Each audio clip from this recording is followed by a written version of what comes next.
polypede works here. So there's been a lot of ticketed talk about why the Gorosei don't go down, especially from when we see Saturn regenerate and how all the Gorosei regenerate in chapter quadruple 1, right?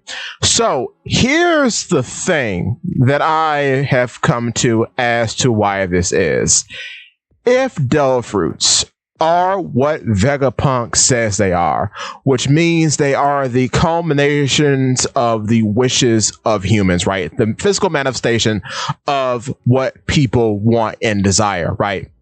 All these different ideals coming together in the forms of various devil fruits, okay? So, thinking of it like that, the reason why I think mythical Zoans are probably the strongest type of devil fruit in One Piece is because of this. The difference between mythical Zoans, Paramecia, and Logia is that with a mythical Zoan, you have the opportunity to become something that doesn't exist. What do I mean by that? Well, even when you are a Paramecia and you are embodying a concept, you are just a human with the power of a concept, whether that be surgery or a force like magnetism or vibration or negativity, etc. You are simply a human with that ability.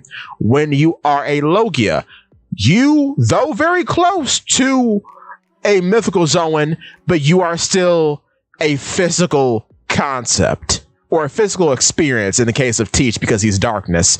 But like fire, darkness, lightning, you are the human experience of these things, but you're still a physical thing. You still exist in the world as a actual concept, much like vibrations and the various powers you find in Paramecias, right? Then you get to Zoans.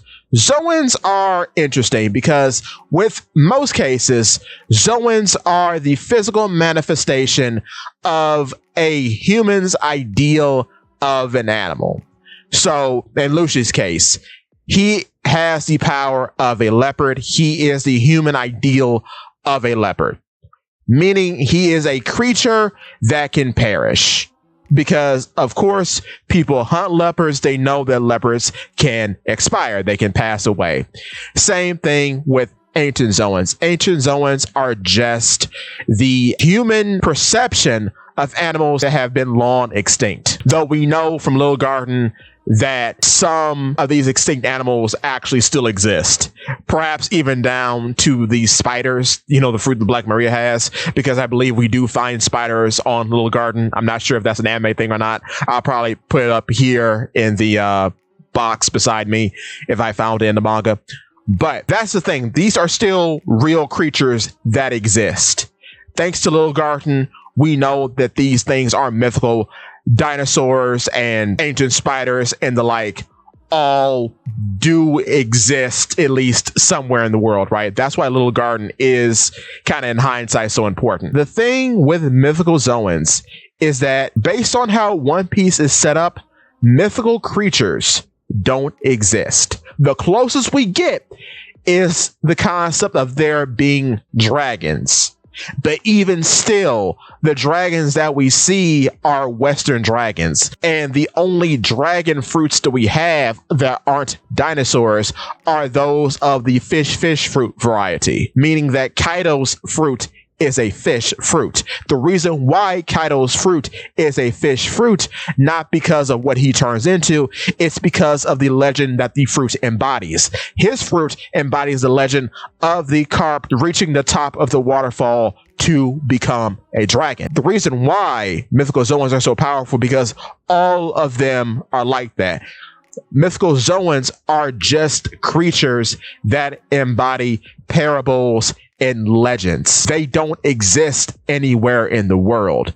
Therefore, when you embody the concept that they represent, jumping over the waterfall, being a joyous person that spreads liberation, or whatever entails of being a big pig is for like Warcry. I don't know what that's about. Or a skeletal horse. Don't know what that's about. But whatever. The point is that when you embody the concept that the creature is based in, what kind of built the creature as a concept to tell amongst humans for over generations upon generations, when you become that concept and you awaken, of course you wouldn't be able to die, because concepts don't die. You see, how can you kill something that doesn't necessarily exist? You can't kill a story. You can't kill a parable. You can't kill a lesson. That's what mythical Zoans are. They are representations of parables and lessons and stories. The only way you can kill a story is that if you don't tell it. So that's why mythical Zoans have such high regenerative capabilities. That's why I don't think any of what the Gorosei are doing are technology based, or that their immortality is technology based. I don't think that at all. I think the reason why they can live so long and the reason why their regenerative abilities are so potent is because they are now conceptually stories. They are the embodiment of things that don't necessarily exist physically, but they are things that are essentially parable stories. So when you become this story, your physicality now goes beyond what would be perceived by mortals. You become something other than just the animal or a figure or whatever. You are now the physical embodiment of whatever story or parable or lesson brought this beast into existence. This goes for Luffy. This does go for Kaido, but Kaido is a very interesting point because Kaido himself, despite having the fruit for so long, never lived up to being the carp that jumped over the waterfall. So he just got the baseline abilities that you get from eating the fish fruit model Azure Dragon. Whereas with Yamato eating the big mouth wolf fruit, that animal is a legendary protector of Wano. That was her whole mission in being like Odin, was to protect Wano, because she loves Wano. And because of that, presumably, she too could be awakened, because we do see this sash around her, the Harigamo. So that's what I'm saying. I'm saying the reason why the Gorosei and Luffy seem untouchable and unkillable is because in being a mythical Zoan, you are not a mortal creature anymore. You are in fact ethereal, because the basis of the creature that you have fully become in being an awakened Zoan that is mythical is that you are now the parable, the lesson, the story. So I will say, as a side note, the odd man out amongst the five elders, the Gorosei, is most likely Jupiter, which is why he is the youngest. Based on what we have seen so far, the sandworm that he can become has no extra powers.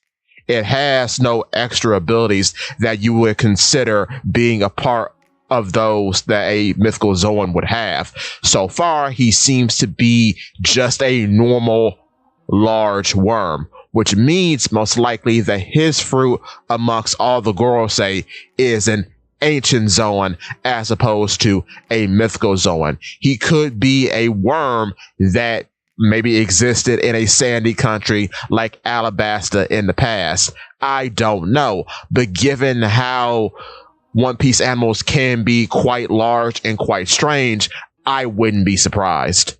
But that would explain why he is the youngest, because he probably is mortal, unlike the other four elders. And with that being said, give me your thoughts.